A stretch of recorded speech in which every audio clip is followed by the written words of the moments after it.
Bueno, muy buenas tardes a todas, a todos. Les saludamos cordialmente. Vamos a dar inicio entonces a este tercer webinar que corresponde a el ciclo de webinar que el Comité Ético Científico empezó a implementar hace algunos meses y que forma parte también de una forma que tenemos de poder contribuir a la facultad alfabetizando en temas que tienen que ver con aspectos de ética de la investigación. Yo quisiera comentarles que el día de hoy, quienes van a estar a cargo de la relatoría van a ser el doctor Iván Rodríguez Núñez, ya quien es miembro de nuestro comité hace ya muchos años, y también la doctora Adriana Ribeiro Alves, que también es miembro del comité hace bastante tiempo. Así que, sin más preámbulos, le cedo la palabra a Iván, a Adriana, para que puedan conducir el webinar del día de hoy. Bueno, buenas tardes ya a esta hora. Buenas tardes a todos los presentes. Buenas tardes, Adriana, que me va a acompañar hoy día en en la presentación del tema.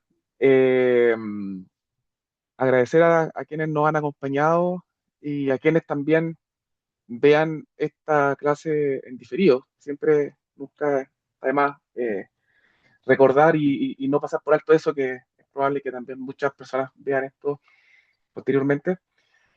Eh, Bueno, yo soy Iván Rodríguez, soy profesor asociado del Departamento de Kinesiología de la universidad y miembro, como decía Alexis, miembro del Comité de Ética de la Facultad de Medicina.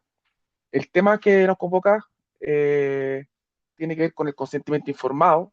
Vamos a hacer una presentación breve como para abrir la temática y muy breve, y después la idea es que abramos la conversación para poder resolver dudas y poder abrir ahí un espacio de discusión que pueda ser enriquecedor para quienes nos acompañan. Yo voy a compartir pantalla. Me imagino que estoy habilitado para... Sí,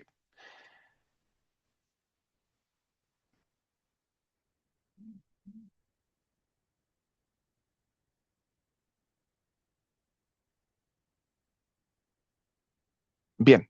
Me imagino que se ve, ¿no? Sí. Eh, bueno, el consentimiento informado. Hay mucho que decir respecto del consentimiento informado. El consentimiento informado uno podría calificarlo así, algo así como el dispositivo eh, que funciona como una interfase entre el investigador y el sujeto de estudio. O sea, y es un dispositivo muy importante.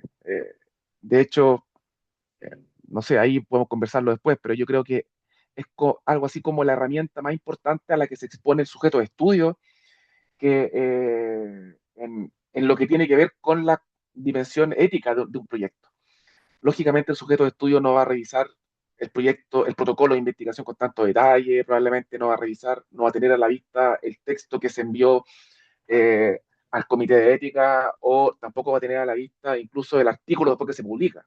Pero lo que sí tiene a la vista el sujeto de estudio es el consentimiento informado y toda la información que en él contiene. Eh, Importante es intentar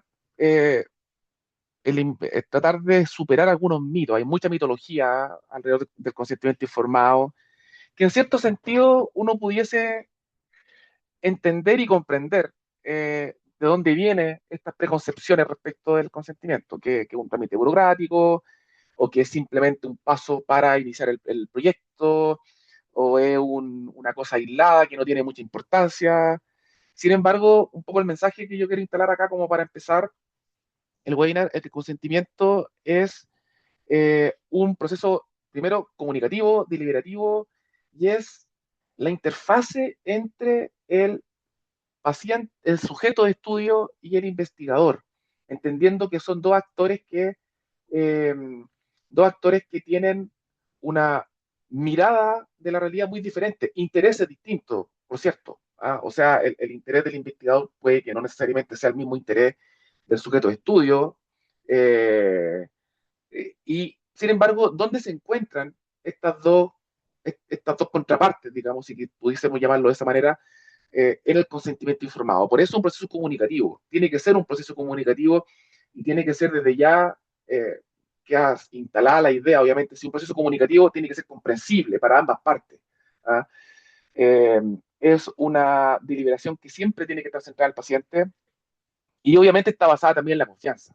O sea, se da por supuesto que la información contenida en el consentimiento es información veraz, información completa y contextualizada al paciente y que explica de manera clara lo que se va a hacer en el estudio. Obviamente esto es un proceso que se ha venido dando con el transcurso de los años. La investigación científica, esto es algo que yo siempre le digo a mis alumnos en la clase de bioética, la investigación científica, en cierto sentido, ha sido el ámbito del quehacer humano que ha desencadenado los avances en la bioética en el mundo. Porque si uno mira la historia, ha sido a partir de la identificación de cuestiones que son aberrantes desde el punto de vista científico, lo que ha dado origen a o lo que ha instalado esta necesidad de de generar principios universales, de generar eh, protocolos de actuación, informes que sientan marcos éticos para la práctica y para la interacción entre un clínico y un paciente. Eh, y a lo largo de la historia hemos visto que la, la manera en cómo hoy en día vemos y nos enfrentamos al consentimiento informado obedece a un cambio y a una transición histórica desde un modelo paternalista hasta un modelo más bien centrado en la autonomía. De hecho, eh, es en razón de que reconocemos la autonomía como principio de nuestro paciente, es que el consentimiento informado tiene la estructura que tiene. Si nosotros no reconociéramos la autonomía, que vamos a hablar un poco de autonomía muy breve, que es un tema muy amplio, eh, porque reconocemos la autonomía de nuestro paciente, porque es por la razón por la cual existe el consentimiento informado y existe en la estructura que tiene. Lógicamente, el modelo actual está basado en la idea de la soberanía individual, en donde el médico, el clínico o el profesional de la salud es más bien un consejero, un facilitador que orienta y permite que la decisión de mi paciente o del sujeto de estudio sea lo más informada posible. Eh, Obviamente es el paciente ahora el que delibera y el que toma la decisión y tiene el derecho de aquello. Y obviamente la información ahora tiene el propósito de eh, enriquecer la comprensión del paciente o del sujeto de estudio, en este caso, para que la decisión pueda ser lo más informada posible. Entonces, aquí es donde, en este contexto, surgen ciertas tensiones que son inherentes a la práctica científica. Por un lado está la intención o el interés del investigador o del clínico, que en el caso del investigador a generar conocimiento, el tesista de posgrado quiere defender su tesis, el de doctorado la misma historia. Eh, por ahí hay algunos autores que han planteado la, eh, qué es lo que mueve a un investigador, la pasión, la promoción, subir jerarquía académica o el bienestar o la custodia del conocimiento. En todo eso, obviamente, hay una cierta tendencia hacia la búsqueda de un cierto bien, ¿no? La beneficencia como principio rector de la acción clínica, pero por otro lado está la autonomía del sujeto de estudio, que es un derecho que tiene. Entonces, muchas veces ambos principios se enfrentan, no siempre están alineados. Y el punto de encuentro entre ambos principios es el consentimiento informado. O sea, el consentimiento informado tiene que ser ese punto de encuentro entre el interés del investigador, cual sea el que sea, digamos, y obviamente el derecho que tiene el sujeto de estudio a decidir en virtud de la agencia que tiene. Y obviamente el consentimiento informado para que sea validez, para que tenga validez, eh, tiene que resguardar la autonomía del paciente o del sujeto de estudio. La autonomía está determinada por la información, porque la decisión sea voluntaria, libre de coacción y sea informada. Son tres atributos de la autonomía.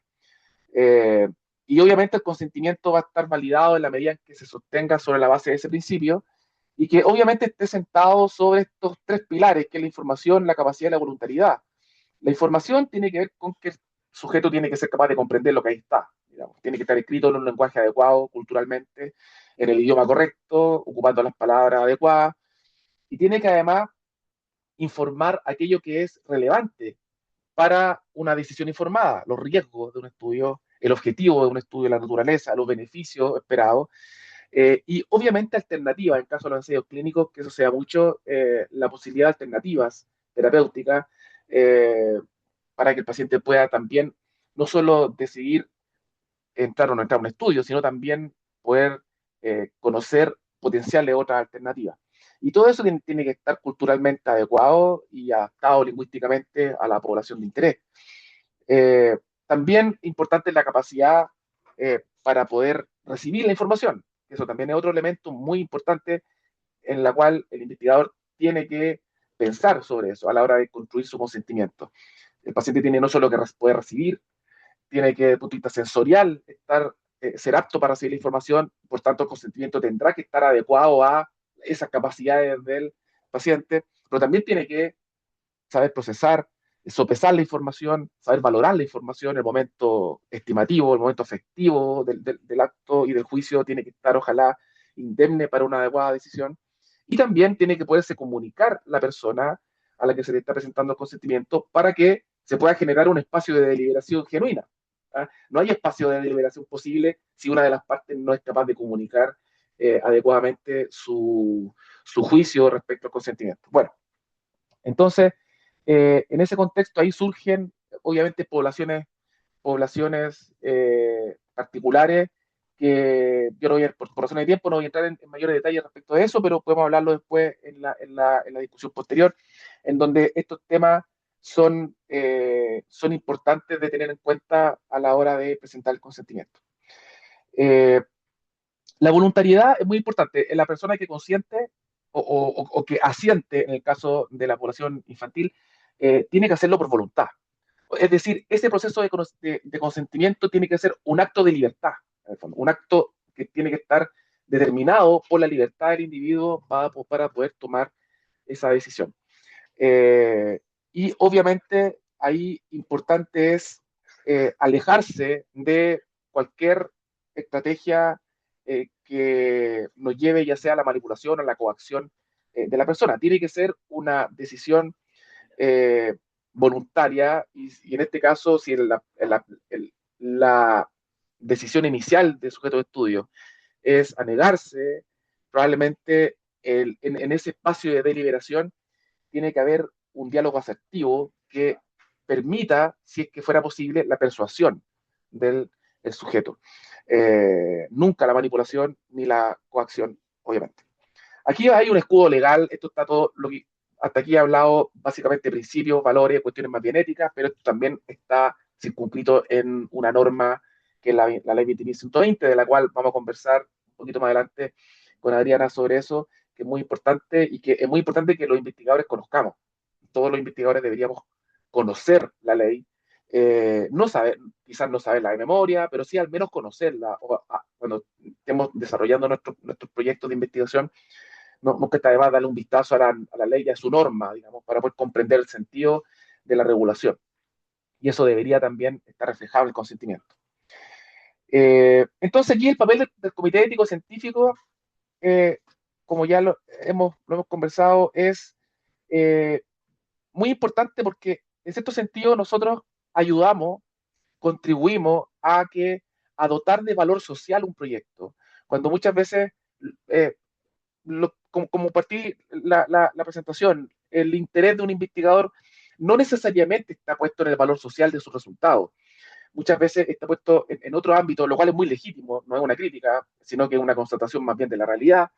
Eh, bueno, el comité ético se formula estas preguntas.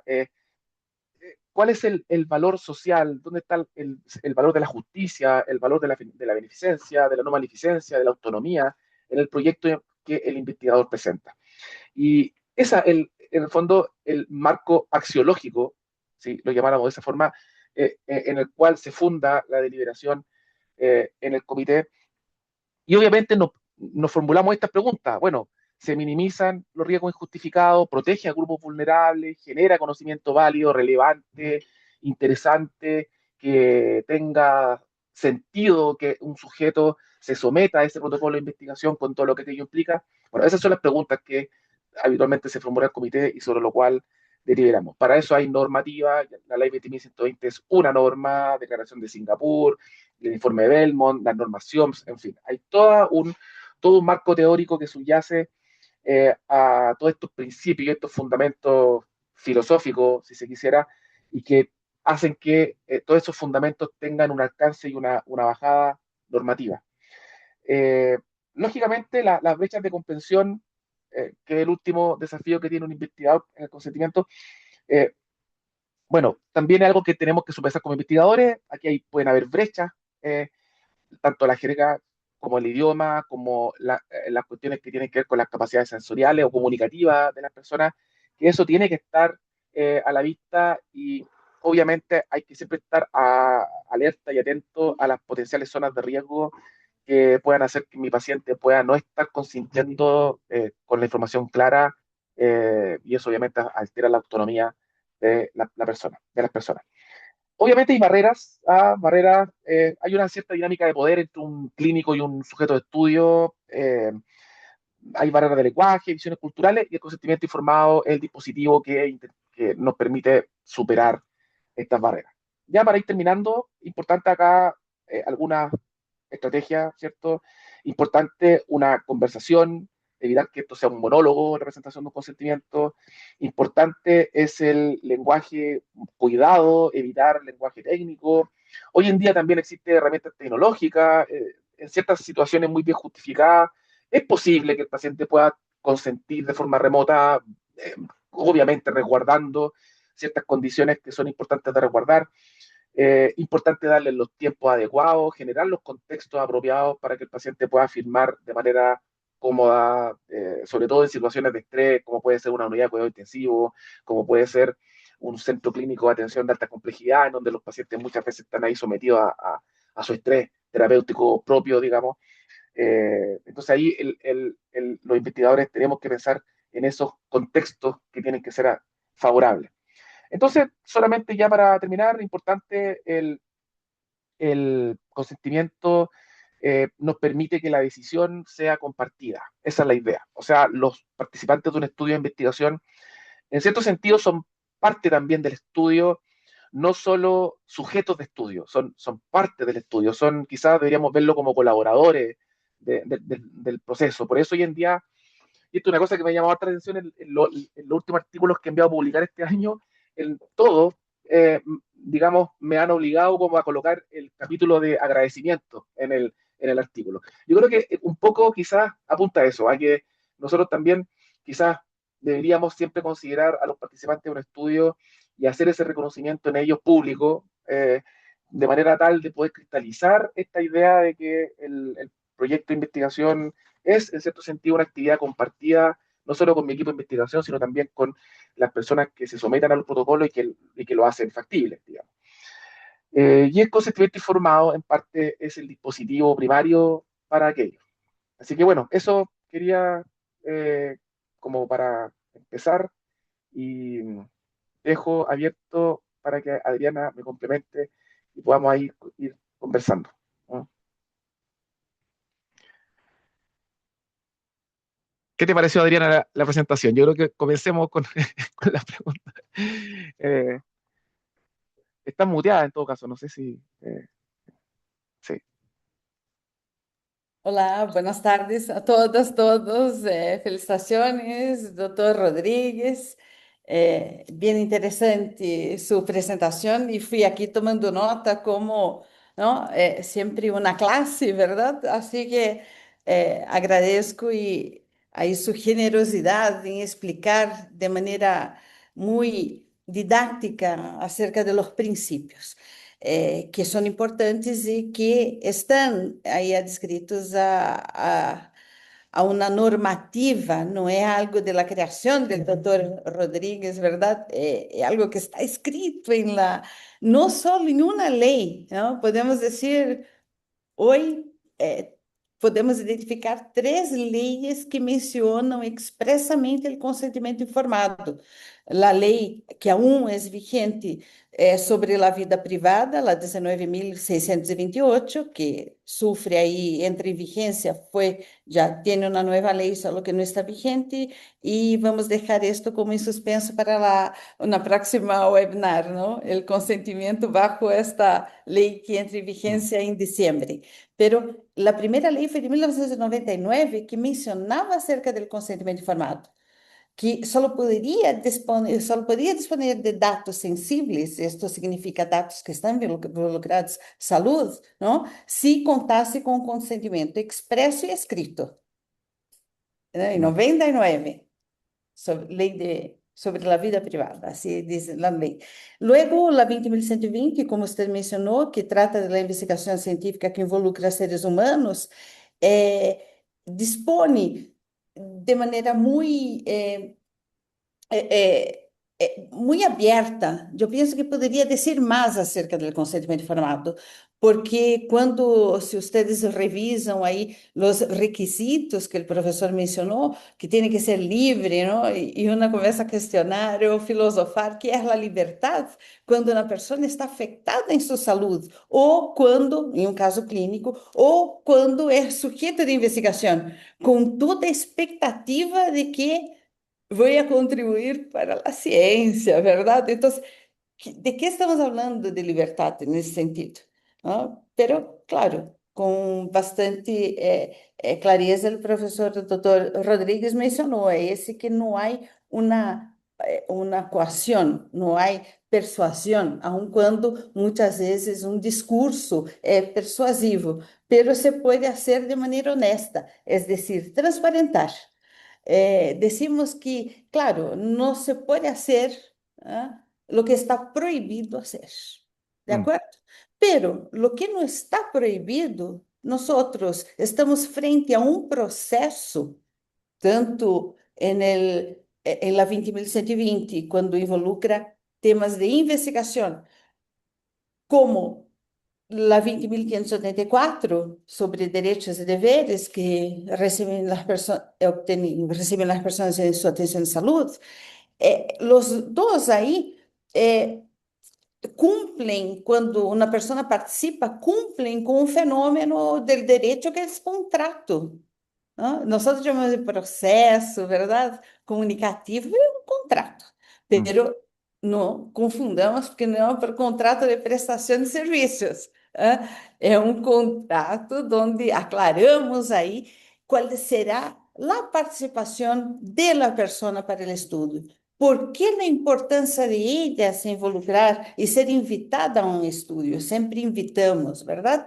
Então, claro, pode surgir, sim, um discurso que pueda parecer persuasivo, claro, porque quero vender, já é contrato, quero vender não? Mi produto, que é captar, não? Aí, enrolar um paciente, não? Captar a um indivíduo. Pero hagamos isto cumprindo outro princípio, que é o princípio da finalidade e, además, o princípio de transparência. Então, ser honesto, que de hecho é outro princípio que está na Declaração de Singapur, primeiro princípio de quatro na Declaração de Singapur sobre a integridade na investigação, a honestidade é a melhor coisa. Quem quer participar sabe onde está entrando, não? E nos mm, acordamos aqui, desculpem a analogia, um contrato bancário, verdade? Firmamos e sabemos onde estamos entrando. Não queremos que tenham riscos que não são possíveis de mitigar ou que nos generem dano, não. mm, Pero sempre há um princípio aí de boa fé, tanto do investigador como da pessoa que participa da investigação. Sempre há um princípio de boa fé do paciente que buscou sua atenção, como do médico, não? A médica ou um enfermeiro, enfermeira, um tecnólogo médico, tecnóloga médica, verdade? Psicólogo, psicóloga, que fonoaudióloga aqui poderia, não? Aqui fazer, não, uma menção a cada profissional reconhecido por el Código Sanitário de Chile, de acordo? Nesta condição que entrega atenção de saúde. mm. Eh, Adriana, Sí. Sí, sí, disculpa, mira, No, yo, por yo favor. quisiera como preguntarte un tema que yo creo que esta pregunta me la han hecho investigadores. ¿Cuál es el valor legal de un consentimiento informado? Porque nosotros, bueno, los comités de ética, cuando aprueban un proyecto de investigación, el proyecto, el consentimiento informado se timbra, digamos, el comité de ética emite una resolución, se timbra, se valida un consentimiento informado y ese consentimiento pasa a ser un documento legal. ¿Qué, eh, qué peso jurídico tiene eh, un instrumento como el consentimiento informado que aprueba un comité de ética? Ya, Eso, mm, ya. El consentimiento informado tiene peso a partir, primero, que está contemplado y les he mencionado en leyes, ¿de acuerdo? Entonces, y diz lo que deve contener, ¿no? Cuáles son los requisitos que usted ya mencionó en la primera parte, apesar de ser requisitos casi que etéreos algunos, como les comentaba, y quise hacer este hincapié en la libertad. Pero esto de ser comprensivo, no vamos a andar midiendo comprensión lectora, ¿verdad? mm, ¿Ah? Entonces, tiene, la ley dejó muy abierto, pero asimismo, ella, por el hecho de estar contemplado en ley, y es una declaración donde existe libertad y la persona hace con voluntad, además de la buena fe de quien aplica y de quien entrega su consentimiento, tiene validez. Agora, desde que esse consentimento seja válido. E para ser válido documentalmente, nós outros aqui, para cumprir com os estudos em base investigação científica, com a Lei 20.120, mm, teríamos obrigatoriamente que contar com 3 firmas. Hoy por hoy, la tercera firma, que es del ministro de Fe, o su delegado, ¿ah? El director del centro, o su delegado, mm, perdón, que figura como ministro de Fe y está escrito aquí, incluso menciono artículos 10, 11 de la ley 20.120.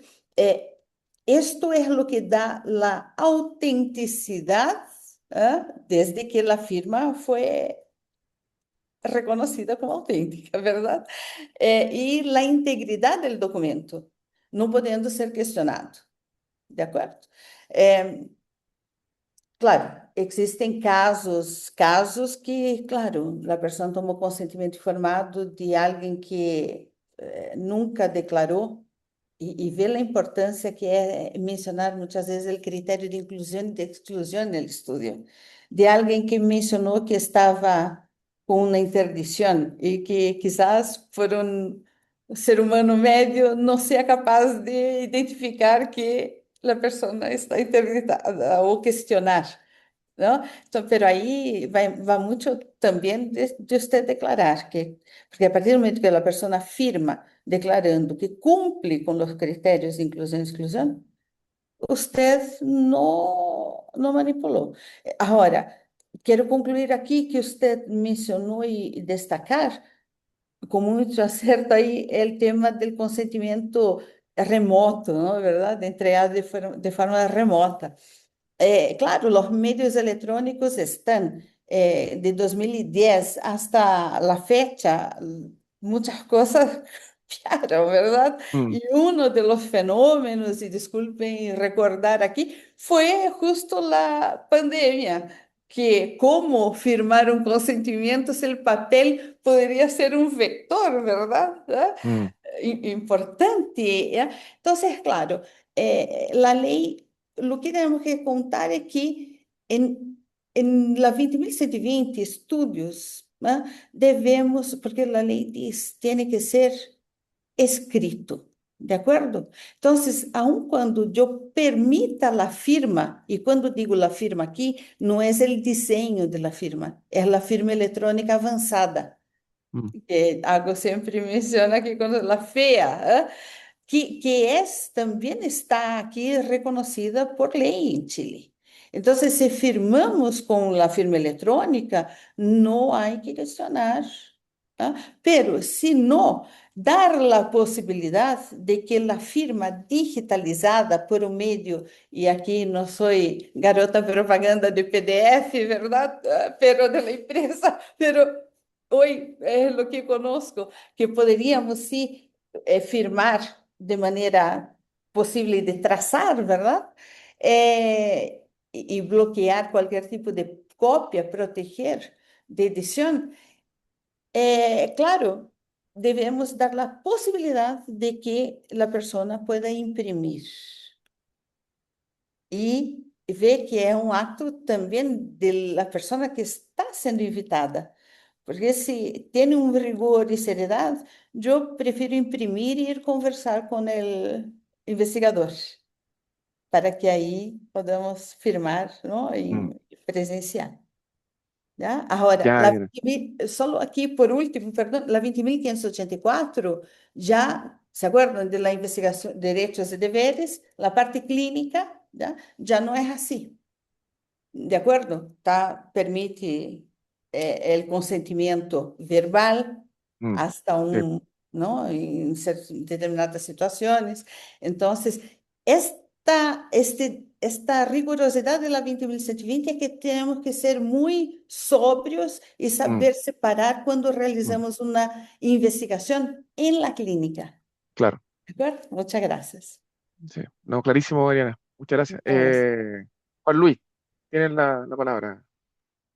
Sí, ya que lo mencionaron, los quiero llevar a un terreno que ocurre mucho en la práctica y que es el concepto de la comprensión lectora de los sujetos de estudio. Hemos visto en el Comité de Ética muchas veces consentimientos muy bien estructurados, pero demasiado técnicos. Y el problema es que las personas que lo van a leer no van a entender nada. Entonces quisiera que dedicaran un par de minutos a comentar esa situación, cómo se puede subsanar bajo todos los conceptos que ya se han mencionado. Bueno, yo voy de ahí para darle la palabra a Adriana, puedo decir que eh, primero, eso debería ser una materia de observación del Comité de Ética. Eh, Más que una materia de, más que un problema que el investigador debería buscar estrategias para resolver cuando está frente a la persona que quiere enrolar para su estudio. Debería ser un tema que el Comité de Ética debería observar y que debería estar subsanado cuando el proyecto se aprueba para realizarse en los sujetos de investigación.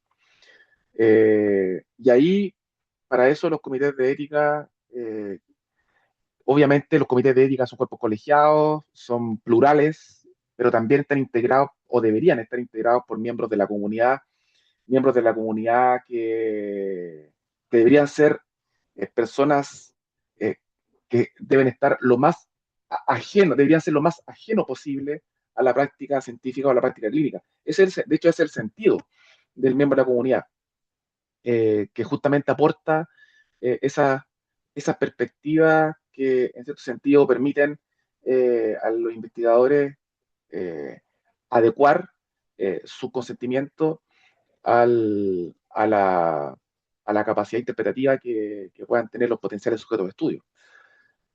Eso es lo que se me ocurre como para abordar este problema. Adriana, no sé si... Sí, me gustaría incorporar algo, porque, claro, si partimos que el consentimiento es un proceso y estamos frente a personas con, ¿no? compreensões lectoras diversas, aún siendo un grupo que se pueda identificar una media, ¿no? de uso del lenguaje, y aquí me corrija, por favor, doctor León, acerca de esto. Pero lo que deveríamos pensar, se é um processo, eu não devo estar apegado a algo estrictamente, que todo tem que ser escrito de maneira técnica e que não use um recurso que facilite a compreensão incluso, como por exemplo, hoje somos muito visuais, verdade? Junto com o processo, incorporar um vídeo, há tantos, não? Tantos recursos tecnológicos para preparar vídeos breves, ou uma infografia que já enviemos de maneira aí bastante amena para que a pessoa pueda fazer as consultas antes de aplicar o consentimento. Então, minha recomendação seria não ser apegado. A lei diz o que tem que estar, quais são os requisitos, não, para estar escrito, não? E, e diz, deverá ser. Deverá proporcionar o investigador, ¿no? La información adecuada, suficiente y comprensible. Entonces, esa adecuación a facilitar la comprensión es lo que sería mi recomendación.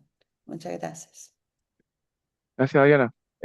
Profesor León, y también la audiencia, si tiene preguntas, por favor, puede también levantar su mano y hacerla, no hay problema. Gracias, ¿qué tal? Muchas gracias por la presentación a Iván y la complementación de la profesora Ribeiro en lo legal. Han sido muy completas y interesantes. Yo lo que quería comentar es que en este aspecto pienso que los comités de ética nos enfrentamos, y los investigadores también, al punto más complejo, que es bajar o trasladar la información al sujeto que va a ser objeto de estudio, ¿ya? Este sujeto puede ser clínico, ¿ya? Y ahí uno tiende a tratarlo como si fuera un paciente o un usuario, ¿verdad? De un servicio público. Pero también puede ser un sujeto que lo vamos a ir a buscar a una comunidad rural, por ejemplo, en que probablemente, si tienen alfabetización y han ido a la educación básica, van a tener buena comprensión, pero van a tener un léxico, un vocabulario distinto, ¿ya? No son personas con limitaciones, pero viven en un contexto distinto, ¿ya? Entonces, si tú le dices que le van a colocar unos electrodos y que no va a haber comprensión, incluso puede que huya del estudio, quizás, ¿qué me van a hacer? Entonces, ahí hay que tener mucho criterio. Como hay exigencias de los comités y los formularios que uno recibe para optar optar a una adjudicación de un proyecto, por ejemplo, en una instancia que financia, y después en los comités de ética que tenemos que rodar, ¿ya? Para obtener la definitiva autorización desde ese punto de vista, siempre te entregan un formulario que es bastante cuadrado, ¿ya? Entonces uno se siente obligado a colocar el título original. Los objetivos te los piden. A veces los objetivos son incomprensibles para una población común, ¿ya? Una población que es inteligente, pero está en un contexto distinto. Incluso, por ejemplo, una investigación de carácter médico, biológica, en que los sujetos van a ser abogados, Adriana, a lo mejor no van a ser capaces de comprender la dimensión, ¿ya? De lo que le están pidiendo. Entonces, ya, respetemos, me piden y tiene que estar el título, ¿ya? Pero luego, olvídense de eso. O sea, yo creo que uno puede redactar, por ejemplo, o sea, luego la explicación de qué se trata el estudio, en términos sencillos, pensando en el vocabulario con que esa comunidad se maneja, en la forma de estructurar frases breves, corto, y la información necesaria, no redundar, ¿ya? Entonces ahí ya va una cosa, como les digo yo, que no hay recetas, es cosa de criterio, de sentido común muchas veces, y que ustedes lo van a ir desarrollando porque cuando uno investiga en una comunidad, se supone que hay cierta inmersión previa en la comunidad. La conoces, sabes dónde vas a ir, con quiénes vas a estar, ¿ya? Y eso debiera primar, ¿verdad? Y es súper importante. Yo creo que eso, a lo mejor en forma muy práctica, sería objetivo de otro webinar. Ver cómo un consentimiento muy técnico pudiera traducirse a un contexto determinado, social. Y lo último, lo que dice Adriana es muy válido. Esto no obligatoriamente tiene que ser un texto complejo, pueden ser imágenes. Con niños, piensen ustedes que de pronto uno trabaja con niños, piensen ustedes que si voy yo a evaluar un niño de 3 años, que no es mi paciente, es estudiante, alumno de un jardín infantil, no le puedo explicar, ¿no es cierto? Ya no va a entender qué es una investigación, no va a entender qué es un investigador, ¿verdad? Y a lo más se va a asustar, cree que lo van a vacunar y sale arrancando, ¿ya? Porque tampoco voy a ir con delantal blanco, porque lo voy a intimidar. Entonces, ahí, como les digo, es difícil orientar, es una cuestión de criterio, de sentido común, de conocimiento del entorno en que uno va a trabajar y va a quedar un tema dando vuelta ahí porque cuando se trata de menores de edad, así como con personas con discapacidades de salud mental, psiquiátrica, etcétera, los que autorizan no son las personas que van a ser investigadas o estudiadas, sino que autoriza el representante legal, tutor, apoderado, padre, dependiendo del rango de edad. ¿Mm? Entonces hay otro proceso que será materia para otro, para otro webinar, que es el asentimiento. Se puede venir con autorización de los padres, tutores, etcétera, pero si la persona no quiere, no puedes intervenir. ¿Ya? Eso también tenemos que tenerlo súper claro. Gracias. ¿Eh? Eso. Muchas gracias, doctor León. Muchas gracias. Me permite la palabra, perdón, yo ya tomé, doctor Rodríguez, pero quiero Sí, mencionar algo. El decreto 31, que reglamenta la ley 20.584 de derechos y deberes, es muy explicativo cuando diz que compreensível deve ser, para quien recibe, y así está el texto del decreto, para quien recibe la información, teniendo en cuenta la edad de la persona. Entonces, aquí da también parámetros para esa comprensión, para no estar ahí, ¿no? Que sea, la edad de la persona, la condición personal de ella, y aquí quis decir todo ese aspecto social, cultural, la capacidad de comprensión misma, quizás aquí la evidencia o la pregunta acerca de quizás de la formación o de la educación formal, como se suele decir hoy, ¿verdad? Que uno pasa a establecer una media, y el estado emocional, que como les he dicho, y aquí con mucho acierto también comentó de León, muchas veces el abogado no es el médico, ¿no? Y un problema jurídico es pequeño, pero un problema de salud, ¿ah?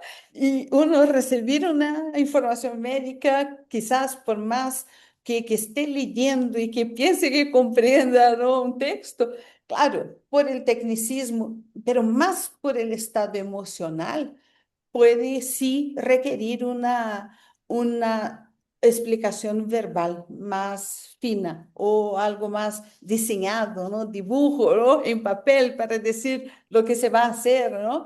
Entonces, claro, ahí, por esto que es un proceso bastante interesante, que no es solo entregar un papel, porque muchas veces el pensamiento es que el consentimiento informado es un documento nada más.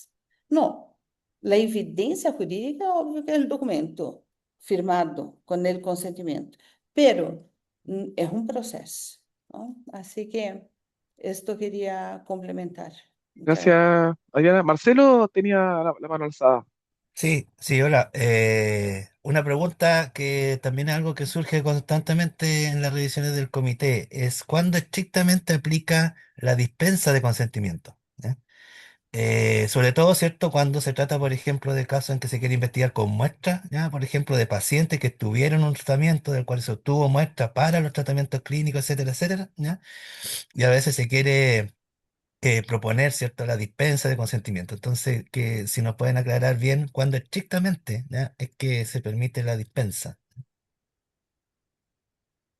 Aquí le cedo Doctor. la palabra a Adriana. Muchas gracias. Bueno, la dispensa del consentimiento también no es algo que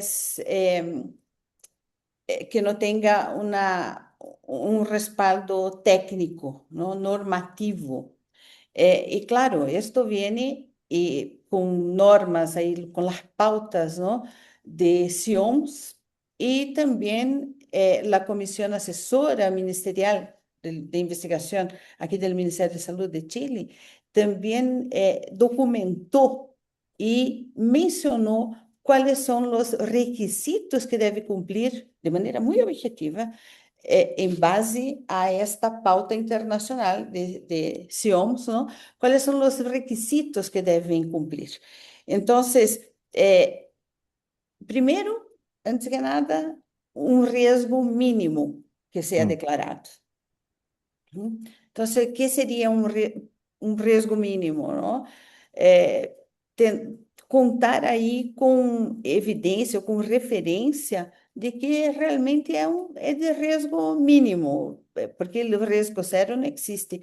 É mm, interessante porque mis outros integrantes do comitê quizás já se cansam de escuchar que sempre digo, todo tem um risco. mm, Declarar que a investigação não tinha risco é o mesmo que começar a mentir para ele faltar com a verdade se quer com o sujeito que quer que está invitando a participar da investigação. Então, a primeira déjame ver, cumplo un checklist, ¿no? Con riesgo mínimo. Bueno, otro, la inviabilidad de realizar la investigación si yo tengo que ir andar detrás de cada consentimiento. Como aquí sería caso de extrema justificación, ¿no?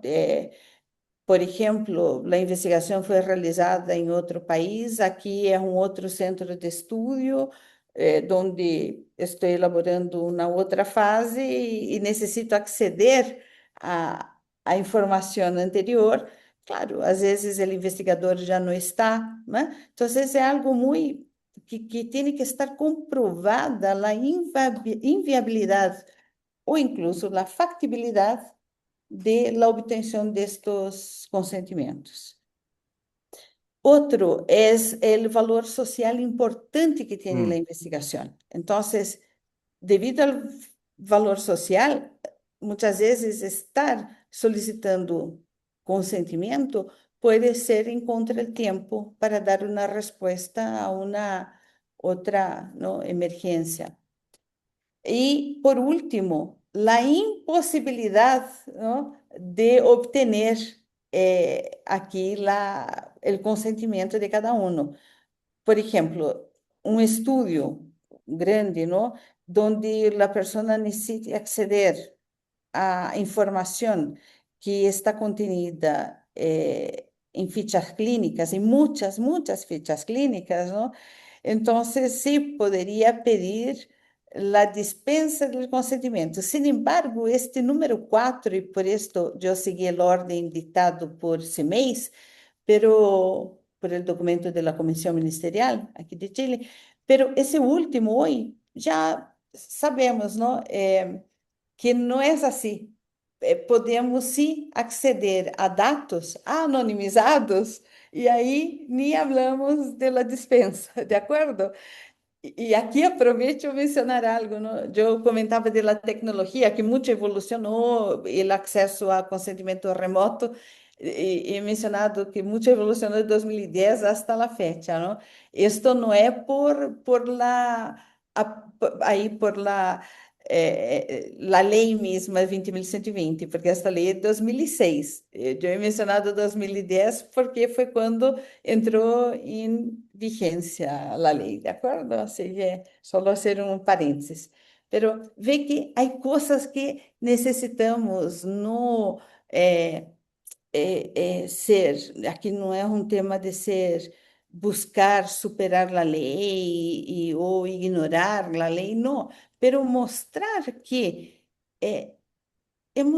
estamos em um processo de desenvolvimento bastante grande, onde o conhecimento acerca do consentimento informado e da informação mesma que se deve entregar, hoje já é algo que permite repensar algunos criterios que al inicio fue, a contrario senso de lo que querían, ¿no? Que era respetar la autonomía del sujeto, ¿no? Muchas veces esa dificultad de acceder a determinada información é um resquício saudável, por supuesto, por prevención del mismo paternalismo, ¿de acuerdo? Mm, Entonces, hay que, aquí hago una, me permití aquí un pensamiento alto, pero mm.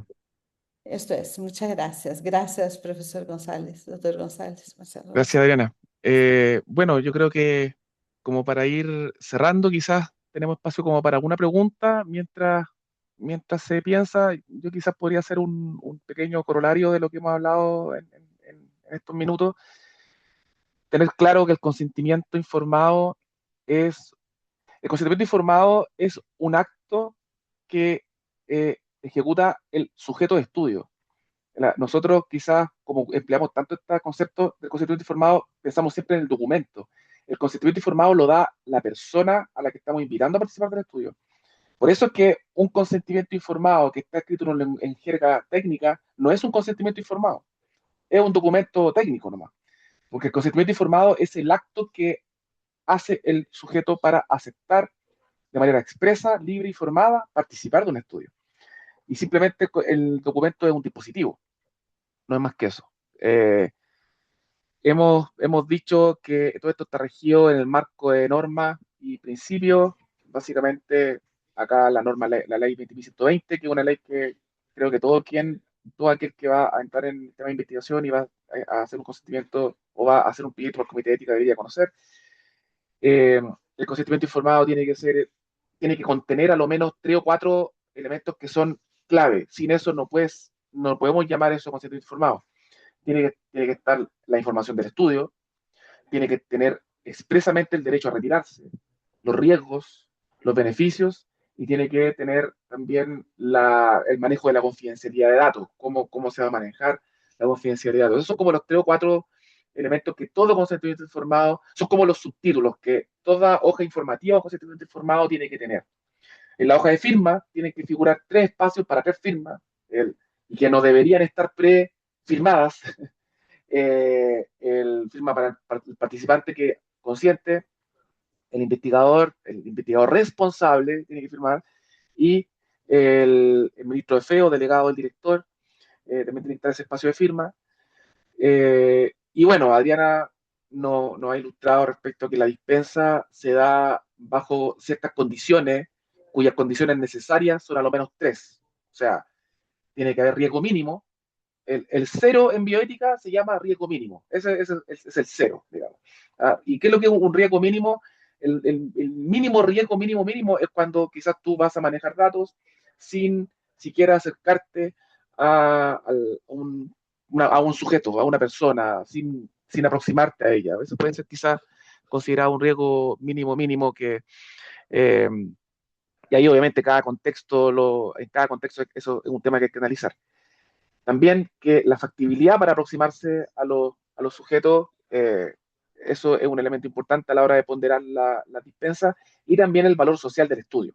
O sea, si el estudio tiene un gran valor social por el conocimiento que se va a producir, el riesgo mínimo y la necesidad de consentimiento informado pone en riesgo la factibilidad del estudio, recién ahí uno se pregunta, bueno, ¿cabe la dispensa o no? Parece que sí, bueno, se otorga. Eh, y bueno, importante siempre considerar que el consentimiento informado es un documento legal. El consentimiento informado es de punto de vista legal, es un documento que timbra el comité de ética, que va acompañado de la resolución de aprobación del comité, y es ese el consentimiento que debe aplicarse. Cualquier modificación, y ahí Adriana me puede corregir, ya pido la palabra, así que se lo voy a dar, tío. Cualquier modificación al consentimiento supone una enmienda al proyecto que tiene que visar el comité de ética para aprobar las modificaciones de ese consentimiento. O sea, el consentimiento informado es un documento legal. Hasta ahí llego, y ahí, Adriana, eh, para ir cerrando. No, aquí solo quiero una acotación terminológica, pero necesaria. La dispensa del consentimiento informado dispensa está prevista ahí como normas de la CEMEIS, ¿de acuerdo? Dispensa, con los 4 requisitos, tiene que cumplir. Agora, é distinto de la excepción al consentimiento informado. La excepción son casos de urgência ou riesgo vital e estão vinculadas à Lei 20.584. Então, Derecho del paciente, derecho y deber del paciente. exatamente. Agora, por que digo isto? Porque muitas vezes o investigador, a investigadora, aí, às vezes, por facilitar, acaba copiando algo que foi mal elaborado antes, não? E acaba solicitando a excepção ao consentimento em uma investigação que não tem Mm, relação de atenção de saúde, de acordo? sí. Óbvio, não corresponde, Mm, né? Aí corresponderia à dispensa. E nós mm, decimos, quando uma pessoa pede e pede de maneira equivocada, óbvio que o comitê não vai atender, né? sí. E pode incluso ocorrer um rechazo administrativo antes de Mm. qualquer. Assim que aqui me quedo, muitas graças. E me quedo, e já como vem que é um tema muito amplo, ojalá tenhamos outros Mm. encontros com esta mesma temática em cada punto. Muchas gracias y Gracias, Adriana. felicitaciones, doctor Rodríguez, una vez Sí, más. Muchas no, gracias. solo para dejar el entusiasmo para próximo webinar, existen ciertas posibilidades, eso está escrito también en la normación, como consentimientos abiertos, que son estos estudios largos, que no obedecen solamente a una pregunta, investigación, a un objetivo puntual, sino que pudiesen los mismos datos permitir otras cosas. Entonces, pero eso también Claro. tiene particularidades que exceden el enfoque de este webinar, que era básicamente enfocado en los principios y los elementos más básicos del consentimiento, entendiéndolo como un dispositivo de interacción entre el investigador y Claro, el sujeto de investigación. claro, y aquí en Chile están llamando más consentimiento amplio, ¿ya? Así Amplio. que sí, esta es la denominación que se está utilizando ahí en tendencia. Muchas gracias. Gracias, A Adriana. usted, Bueno, a usted. para ir cerrando, yo le cedo las palabras finales a nuestro jefe, nuestro director, el presidente de nuestro comité. Alexis tiene la palabra. Cumplía la tarea, estimado Alexis. Su amigo y colega nomás, mi querido Iván, mi querida Adriana. Gracias por su trabajo, ha sido una presentación muy completa y como bien dicen ustedes, es la primera parte de una serie de conversaciones que vamos a tener también en este tema. Gracias por la asistencia a todos quienes nos acompañaron, Patricia, Adolfo y personas que también estuvieron durante la sesión. Y bueno, el saludo para todas aquellas y aquellos que van a ver esta presentación de manera sincrónica. Tengan muy buena tarde y que estén muy bien. Nos vemos.